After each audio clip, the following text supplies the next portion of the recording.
Hey there, it's Martha. And if you're new, welcome. And if you're returning, welcome back.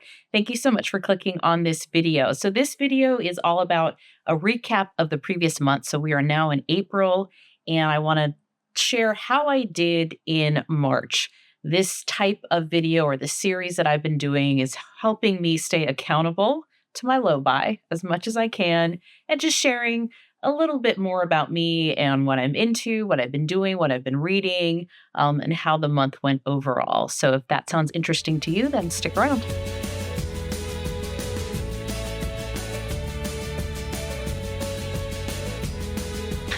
All right, we're going to start with wax. And I'm smiling like this because I just was laughing at myself. This is like the fourth time I've tried to record this. I keep getting my months confused. I'm like March, May, April. I'm all over the place. So I'm like, focus. Let's focus here. So let's start with a wax. And I'm going back to the month of March because this is always a recap video. And I started the month of March with $8.99 in my spreadsheet. So $8.99. My spreadsheet's kind of accurate. It's as accurate as I'm going to make it.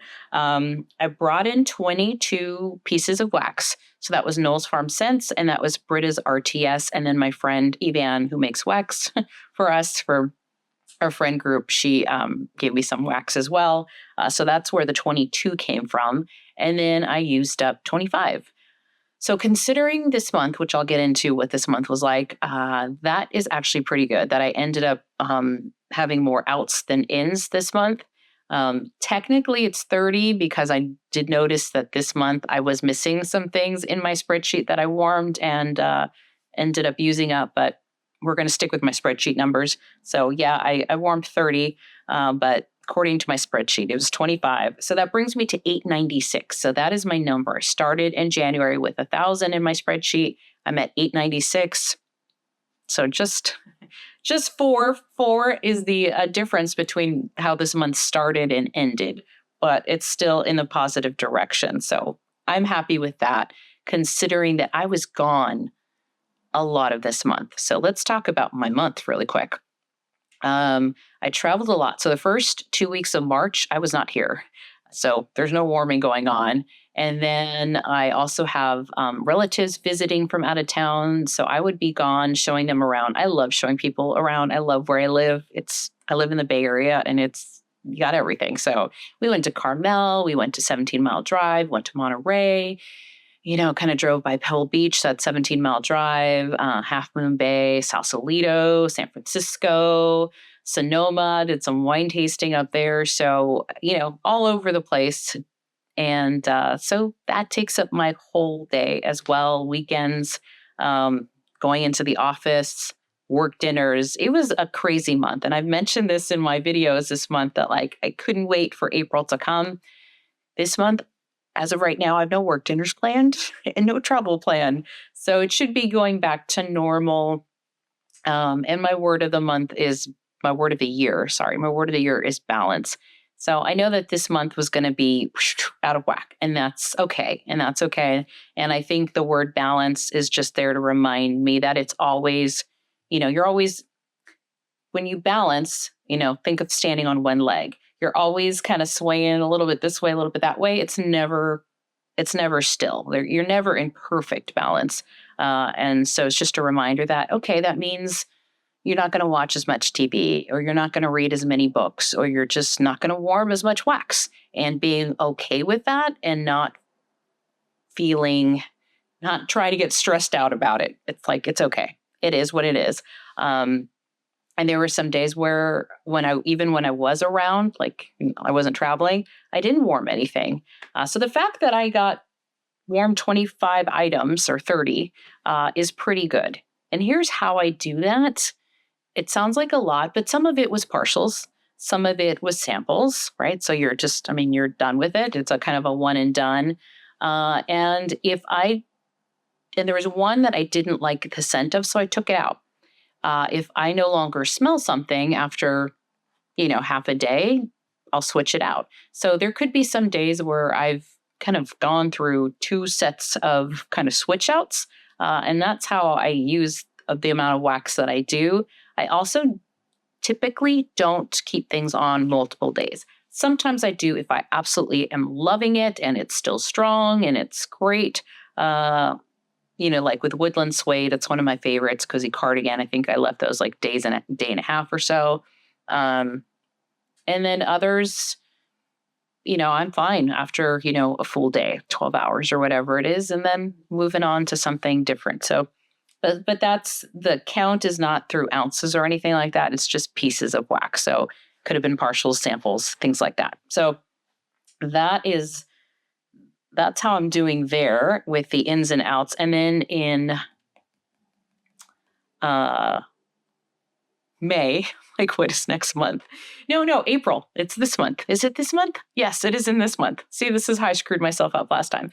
This month, I'm expecting 30 pieces of wax to come in, and that's going to be Salt Mountain Melts, Second and Spruce, and Teddy Bees. So in the spreadsheet, I've already put in the 30 that I know is coming. Doesn't include any samples, so I'll add those in.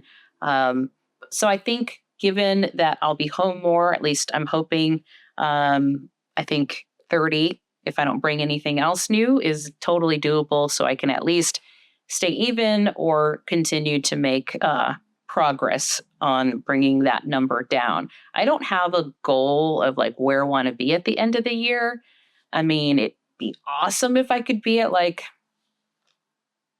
500, but I think that's totally unrealistic if I'm still buying. If I wasn't buying anything, I could probably do that, but I don't want to deprive myself of not buying things. I've been enjoying getting hauls here and there. I haven't bought any much Scentsy this year so far. So I'm going to buy things, and that's okay. I just, again, don't want to go. I want to have less than I started at the beginning of the year. And whatever that number is, that's progress. So that's that. Speaking of progress, my wax room. It's my wax room, my craft room, my guest room. It's a multifaceted room. Last fall, when we had the pre-order palooza, all the drawers that I had full, right? I couldn't fit anything more. So things were starting to stack up and stay in the original shipping boxes. Just so many boxes all over the floor.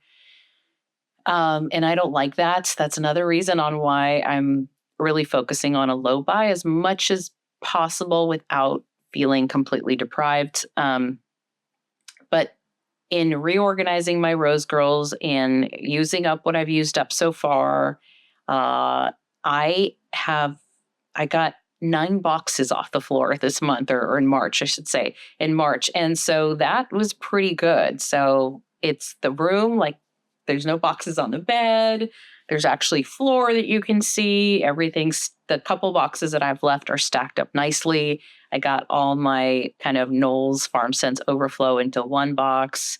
I only have 1 box of Teddy Bees on the floor, and I have 1 box of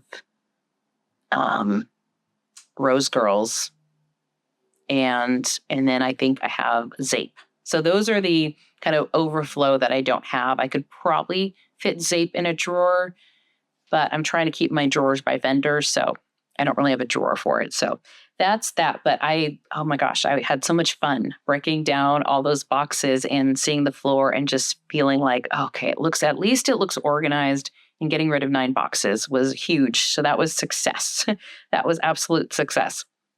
So what else was going on this month? So besides not being home much, I read a little bit. I read 4 books, which I think is 3 books. Sorry, 3 books. I haven't finished another one I started. So a little less than the month before. But again, I travel a lot, and I cannot read on the plane. I can read, but I fall asleep right away. I'm one of those that falls asleep before takeoff. There's something about the hum of the plane and just, I don't know. So if I start reading a book when I'm flying, I will fall asleep within probably 2 pages. I can do audio book maybe a little bit longer if I'm playing like solitaire and listening to a book.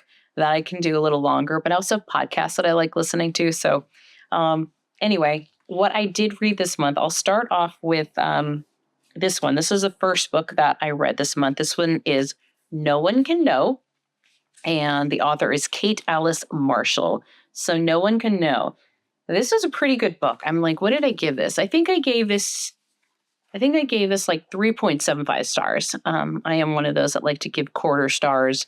It could have even been a 4. It was up there. It was definitely one that I enjoyed reading. This is a book about 3 sisters, and their parents are murdered when they're like teenagers.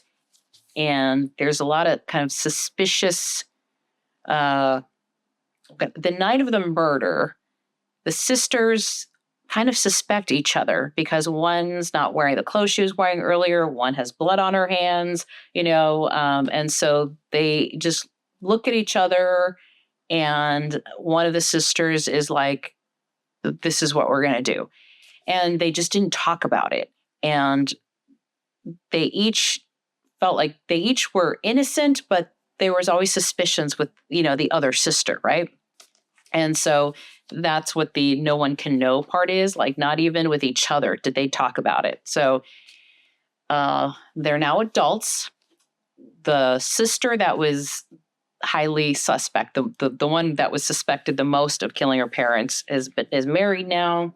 She's pregnant. The husband has lost his job, I believe. And so they're like, what are we going to do? Now, the house that the parents were murdered in and that they grew up is still theirs. It's belongs to the 3 sisters, but nobody lives there right now. So one of the sisters, the one that's pregnant, and her husband lost his job.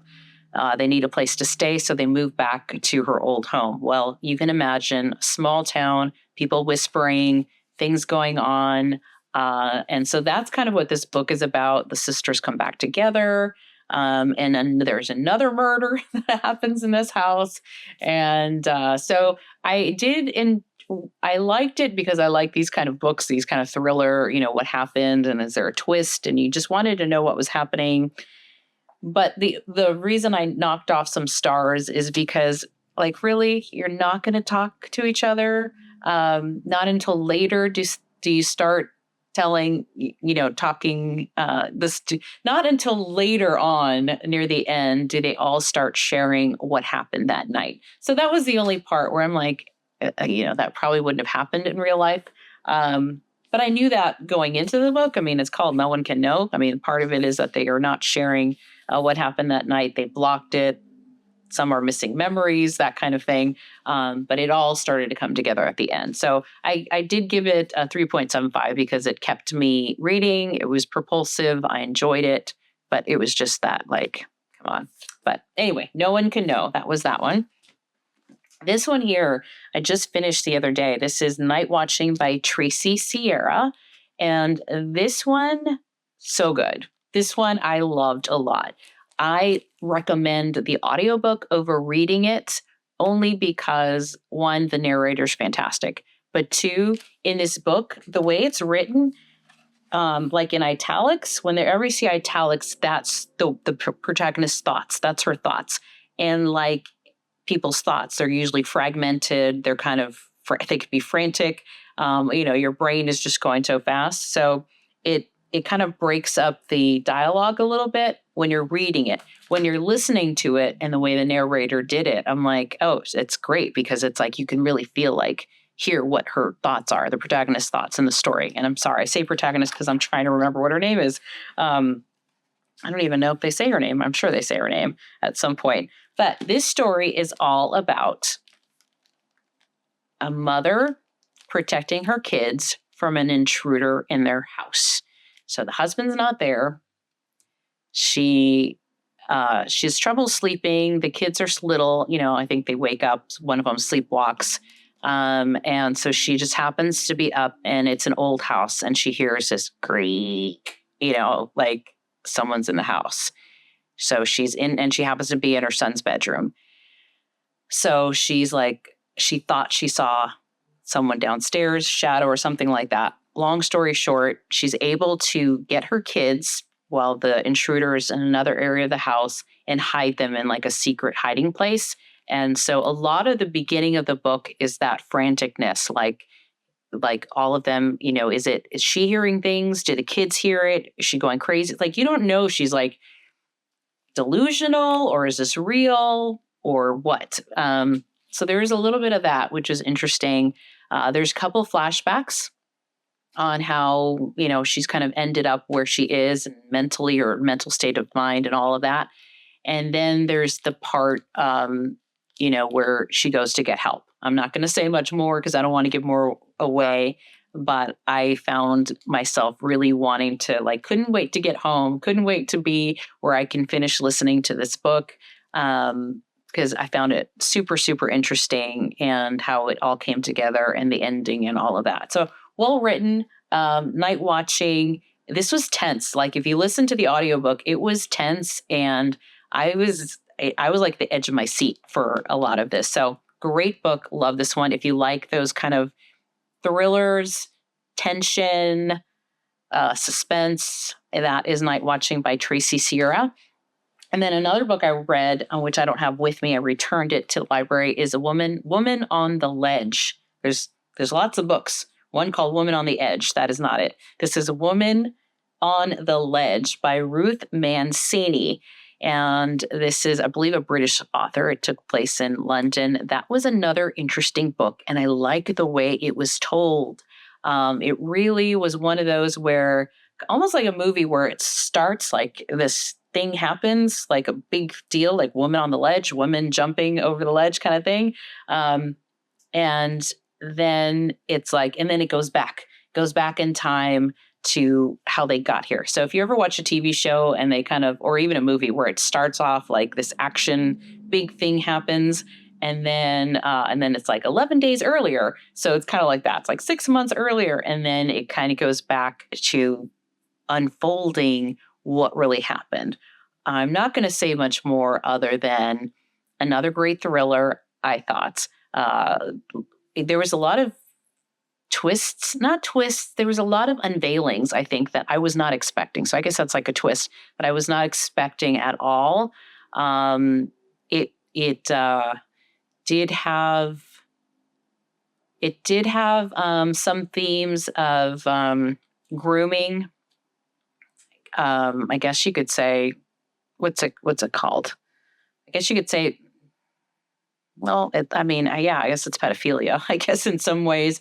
It's not a child, but it's a young teenage girl, let's put it that way. And that's where the grooming comes in that I'm talking about.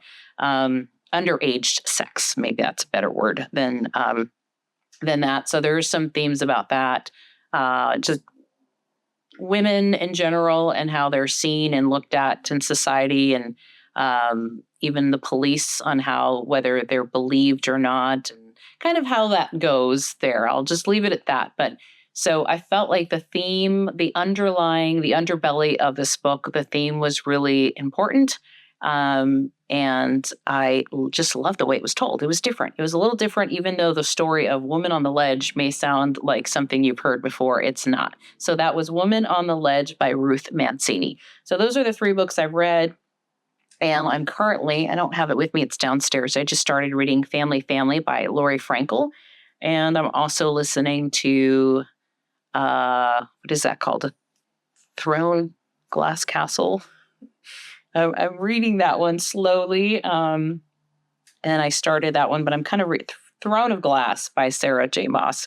So I'm in the middle of that one as well. That's a little longer book, but those are the books. Now, what else am I going to share? Because let's put it this way. I think all of those that buy a lot of wax, we are addicted to shopping in some way. And I know this about myself. I'm not like addicted to shopping where I'm like at the shopping mall all the weekends and stuff. But if I'm not buying one thing, I usually fill it with buying something different. And because I'm not buying as much wax, then it's like, well, what else am I going to shop for? So I was shoes this month. I bought these. I'm sharing them because they're great. So my friend Yvonne, who makes wax for us, she likes these Allbirds, and I've had Allbirds before. They're super comfortable. They're super light. But I was in the market for just some white sneakers. I have my Nike Air Forces that are white that I like, but these were just fun. They had a 10 or 20% off. I can't remember. They were on sale. But I love that they're light, they're super soft, and they're easy kind of to slip on. I'll probably wear these today, but these are some Allbirds that I bought. But I love that they're light and they're super comfy. Whereas my Nike Air Force, they're great because they're like super white, but they're leather and they're a little more stiff. These are just comfortable. And those were great when I was out and about showing my cousins the Bay Area. And then I got some, I'll call them walking shoes because I'm not a runner. I don't run, but I do like going for walks, and I hadn't been because of the weather. It's been crap weather. As you can see now, it's starting to turn around. We're having some nice days with no rain. So I want to get back into the habit of walking. Well, the last time we had a nice day, I went for my when I do go for a walk, there's a place that I like to go, and it's like 3 miles. And so I had my Skechers on, which were the tennies that I had. And I came back, and my one, I was sore, and two, like my back hurt. It's like the cushion from those Skechers, they're old. I'd worn out the padding, and I'm like, I need some better shoes if I'm going to start walking again. And my other friend, Lisa, said that she loves Hoka's. And I was like, oh, I'm going to have to check those out. So I did. I went to Zappos, and I actually got 2 pair. I bought 2 because I was going to return one of them. One is this style. I think this is the Clifton. I think that's what it's called. And the other ones are the Bondi. I have those downstairs. Sorry. And I figured, well, let me see which ones I like better. Well, I like them both. So I figured I'm going to keep them both instead of returning them. I'll go through sneakers eventually. It's not like my shoe size keeps growing or anything like that. So yeah, these are the Hoka's I bought for walking, and they feel fantastic. They're also super light, and they're cushiony. And I'm like, okay, I have no excuse now. I can't say that I have crappy shoes to go walking in. So as you can see, I haven't done it yet because it's been raining. But I am so excited to have good shoes that feel really comfortable. And I'm going to start walking again every day like I used to, and hopefully not get out of the habit. So that is a check-in that I'll tell you how I did the end of this month if I was consistent with my walking, at least walking 3 to 4 times a week. I mean, I'd love to do more, but I will at least do that, because some days if I go to work and I'm in the office all day, unless I do have a pair of sneakers, that's what the other Hoka's are going to be for, in my car, that then I can walk at work. So I'm trying to not give myself any excuses not to walk. But sometimes I'm just exhausted, and that's okay. And that's okay too. So anyway, I got a new pair of shoes. So that's where I've been spending my money when it's not wax. And then I've also buying some clothes. I'm waiting for a couple orders to come in, just getting some spring stuff. I don't buy clothes that often. I do get Stitch Fix. I do really enjoy Stitch Fix, but I get it once a quarter. I love the jeans that they send me, and I usually keep a number of items from Stitch Fix, but I don't really go shopping for clothes. But I feel like some of my stuff is a little old, so I did do a little shopping online.